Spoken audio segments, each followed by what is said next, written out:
Power ranking లో పతనం. గత బీఆర్ఎస్ సర్కార్ నిర్వాహకంతో వెనుకబడ్డ డిస్కంలు. సదరన్ డిస్కంకు 44వ ర్యాంకు, నార్థన్ డిస్కంకు 46వ ర్యాంకు. ఇక సి గ్రేడ్ కు పడిపోయిన విద్యుత్ సంస్థలు బీఆర్ఎస్ పాలనలో అప్పుల్లో కూరికపోయినాయి. ఒక్క యూనిట్ కు సరఫరాకు రూపాయికి పైగా నష్టం. 12వ వార్షిక నివేదిక ప్రకటించిన కేంద్రం. 3 నెలల్లోనే ఆగమైపోయినాయా? మరి 3 నెలలకు ముందెందుకు మంచిగా ఉన్నాయి ర్యాంకులు? 3 నెలలకు ముందెందుకు ర్యాంకులు మంచిగా ఉన్నాయి? ఈ ర్యాంకులు ఎట్లెట్లా ప్రకటిస్తారు? కరెంటు చక్కగా సరఫరా చేస్తే ర్యాంకులు ఎక్కువ వస్తాయా, లేకపోతే డబ్బులు కరెక్ట్ గా కడితే ర్యాంకులు వస్తాయా? ఏ ప్రతిపాదికన ఈ ర్యాంకులు తీసిండ్రు? ఇది రాయలే. మరి ఉచిత విద్యుత్ ఇస్తే నష్టాలు రావా?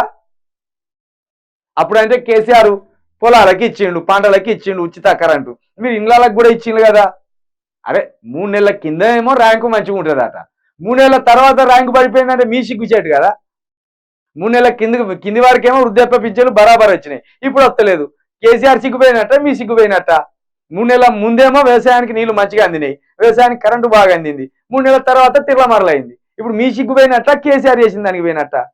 కాబట్టి ఇది కేసీఆర్ది కాదు, ఈ సిగ్గు రేవంత్ రెడ్డిది పోయినట్టు, ఈ పతనం రేవంత్ రెడ్డి వాళ్ళు అయినట్టు. 3 నెలల ముందే ఎట్లుంటాయి మంచిగా. కాబట్టి ఇదంతా లోక్సభ ఎన్నికలకు ఒక డ్రామా. లోక్సభ ఎన్నికలను దీని పేరు మీద, కేసీఆర్ పేరు మీద 4 ఓట్లు ఎక్కువ దండుకోవడానికి ఒక ప్రయత్నంగా దీన్ని చూడవచ్చు, అంతే తప్పించి ఏం లేదు. గోబీ మంచూరియా, కాటన్ క్యాండిళ్లతో వాడే ఆర్టిఫిషియల్ కలర్స్ బ్యాన్. కర్ణాటక ప్రభుత్వం ఉత్తర్వులు జారీ, ఉల్లంఘిస్తే 7 ఏళ్లు జైలు.